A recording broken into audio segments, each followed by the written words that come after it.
J'ai appris une chose, ceux qui n'abandonnent pas dans la vie arrivent toujours à réussir. Il ne faut pas apprendre à abandonner aussi facilement comme ça. Sinon, tu vas te retrouver à toujours repartir à zéro et à ne rien maîtriser du tout. Vous savez, vous pouvez insister dans un domaine, peut-être ne pas prospérer dans ce domaine, mais c'est ce domaine qui va vous projeter dans votre affaire du futur par lequel vous allez réussir. Parce que vous aurez appris. Si tu n'as pas appris de l'activité, tu auras appris de l'homme.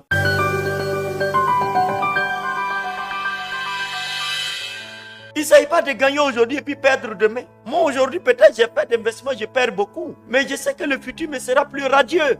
Et je sais que c'est le chemin véritable du succès. Faut pas avoir un semblant de succès et puis tu sais que tu ne vas pas quelque part. Écoutez-moi bien. Souvent on a des structures, on a de bonnes idées. Mais mes chers leaders, laissez-moi vous dire la vérité. On a un problème, c'est qu'on n'est pas capable d'aller jusqu'au bout d'une idée et d'une affaire. On abandonne trop vite dans la vie. On n'a pas appris un peu la loi du combat, de la détermination et de la patience à un certain degré. Donc souvent on abandonne. Dès qu'il y a les moindres difficultés, on laisse tomber. Ceux qui ne lâchent pas, y arrivent.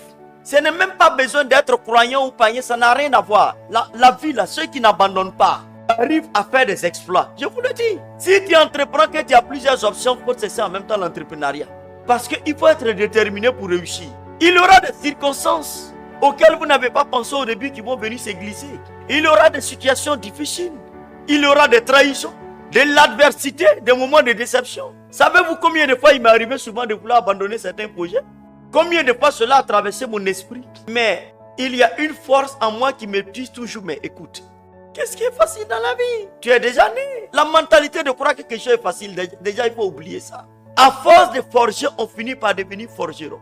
Vous savez qu'il y a des types de pressions. Quand tu es habitué à ces pressions-là deviennent habituelles. Au point que quand elles paraissent, tu n'as plus peur. Ton esprit a été façonné pour les supporter, les accepter. Et c'est pour cela qu'on parle de résilience en affaires. Être diligent, c'est accepter de payer le prix et d'être résilient. Il va falloir beaucoup de résilience pour réussir dans la vie. Je vous le dis. Il faut de la patience envers toi-même. Vous savez, beaucoup d'entrepreneurs que je rencontre ne sont pas patients envers eux-mêmes. Il faut apprendre souvent à te tourner un peu en autodérision. C'est-à-dire à rire de soi. Souvent, je donne des anecdotes ici où vous me voyez en train de rire. Mais je vous assure, il y a 10 ans en arrière, peut-être si je disais les mêmes choses, mes larmes allaient couler. Parce que ça m'avait occasionné beaucoup de blessures. Il faut être comédien, son propre comédien. Le jour que tu n'as pas trouvé quelque chose pour rire, il faut commencer à faire rire toi-même. C'est pas grave. Prends la vie le plus naturellement au monde, même tes erreurs du passé. Il faut te guérir de ses propres blessures, de tes propres erreurs. Où tu as perdu, oui. Tu as perdu et puis quoi? Au moins tu es vivant. Moi, j'ai compris que c'est celui qui n'agit pas, qui ne commet pas d'erreur. Et puis, la nature de tes pertes est relative à la nature de ta vision et des risques que tu prends en destinée. Quelqu'un qui prend un risque de 10 000 perdra 10 000. Mais si tu prends un risque de 10 millions, sois prêt à perdre 10 millions. Celui qui veut gagner sa vie la perdra. Le temps de ton succès viendra, surtout quand tu y es préparé. Le si pour moi que quelqu'un n'est pas diligent, c'est quand il abandonne facilement. Tu crois que dans l'autre secteur qui est là-bas, il n'y a pas lion là-bas? Tout Cana était occupé. Il n'y a pas une partie de Cana où il n'y avait pas d'individus et de rois qui occupaient. Plus tu veux gagner dans la vie, plus tu dois te préparer à une grande adversité. L'adversité ne vient pas seulement de tes concurrents. Ça viendra de partout. Parce que tu rêves mieux. Et souvent ton succès peut révéler l'échec des autres. Donc beaucoup de gens n'acceptent pas que tu réussisses. Parce que ça démontre peut-être leur échec. Ça crée un complexe. Et donc il faut que les gens souhaitent que tu échoues pour qu'on soit pareil. Il faut être déterminé. Il faut avoir un cœur de lion pour réussir. J'ai une image que je prends pour comprendre que la vie là, ce n'est pas aussi simple. Et regarde pourquoi nous sommes dans les embouteillages. Quand tu sors d'Abidjan chaque jour, regarde. Si on peut s'asseoir chez soi pour vivre heureux, sans lutte, pourquoi tout le monde est dans la voiture pour sortir? Pourquoi?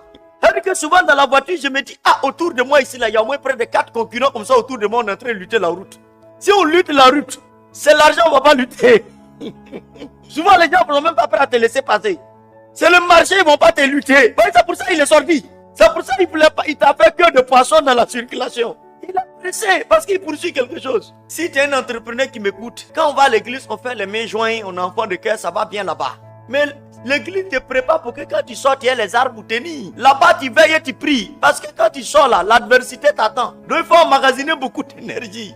Comme ça, si tu perds un marché, tu ne dois pas être choqué. Ça veut dire qu'il y a quelqu'un qui a lutté plus que toi et c'est lui qui a pris. Tire les leçons, organise-toi pour que la prochaine fois, toi, tu gagnes. Souvent, quand on participe à une appel d'offres et puis on perd, il y a d'autres qui vont venir. Ceux qui ont eu la Dieu estiment que c'est eux qui méritent. Nous, on n'a qu'à passer à autre chose. C'est-à-dire que j'ai préparé ma tête à perdre ou à gagner. Mais quoi qu'il en soit, je ne peux pas perdre tout le temps. Ça, c'est aussi clair dans mon esprit. Je peux perdre 10, mais si je gagne 1, ça remplace les pertes de 10. Ça fait que tu n'es pas un homme envieux. Tu n'as pas allé te mettre nu dans un cimetière pour invoquer le nom de tes concurrents pour les tuer. Non, pourquoi? Juste pour réussir, un jour tu vas laisser tout ça pour partir. Et c'est ça qui te donne d'être déterminé jusqu'au bout. Parce que si tu regardes le comportement, les réactions des autres, des concurrents et autres, tu vas devenir aigri. Et tu vas perdre ton temps dans des choses inutiles. Et souvent, le temps peut être une crise qui apparaît au cours de ton activité. Là où les autres sont en train de pleurer, peut-être la crise est l'opportunité pour toi. Goliath ne signifie pas toujours défaite. Goliath peut signifier promotion. Le temps peut être un individu qui apparaît dans ta vie à un moment donné. Le temps, ce n'est pas seulement ton produit. Ça peut être une rencontre que tu fais par exemple au cours d'un séminaire, d'une fois, quelque part. En tout cas d'un forum. Ou bien même dans les transports communs. Ou au marché. Ça peut être une rencontre au supermarché. Tu rencontres la personne et tu sens que tu dois échanger avec la personne. Et paf, c'est parti. Le temps peut être un nouveau produit. Tu tombes sur un nouveau produit. Il y a longtemps, tu faisais ton ancien produit qui ne décollait pas. Et puis un nouveau produit rentre dans ton portefeuille. Et tu vois que c'est sollicité. Et donc, il faut être patient parce qu'il y a un temps pour toutes choses. Soit le temps où la crise se transforme en opportunité pour toi. Soit le temps où tu rencontreras une personne. Ou même un collaborateur va rentrer. Ça peut être un collaborateur que tu recrutes qui vient avec des idées novatrices. Qui changent le cours de ton histoire et de ton entreprise. Et qui te donne de bonnes idées. Ah patron, je pense que notre activité là, si on fait comme si, je pense que voilà ce que ça. C'est pour ça que moi j'écoute beaucoup mes collaborateurs. Parce que lui, dans la science infuse, tu ne sais pas quand il a dormi la nuit, ce qu'il a vu. Tu ne sais pas aussi ce que son grand-père ou sa grand-mère a dit sur lui dans la vie qui fait que lui, peut-être il ne peut pas entreprendre, mais lui, il a toujours bonne idée. Faut l'écouter, oh. Faut pas dire je suis le boss. C'est pas ça, oh. Toi, tu es là pour chercher à réussir. Souvent, on pense qu'on est trop en retard. Qui t'a dit ça? Parce que tu marches selon le temps des hommes. Tu n'es pas en retard. Chacun a son temps. Il faut avoir le flair. C'est-à-dire que ne te contente pas seulement de ton présent. Il faut avoir une grande insatisfaction permanente à rechercher toujours comment je vais m'y prendre. Ça doit être plus ta préoccupation que comment je vais vendre. Parce que quand tu trouves la bonne idée et le bon timing et les bonnes choses, la vente vient naturellement. C'est pour ça qu'on dit, vous travaillez beaucoup, mais vous mangez peu. Semez beaucoup, vous mangez peu. Vous sortez le matin tôt, vous rentrez tard, c'est pour manger le pain de la souffrance. Ça veut dire qu'en fait, le succès n'est pas l'exercice répété des activités quotidiennes, non. Mais dans la stratégie, dans la diligence et dans la capacité à être patient.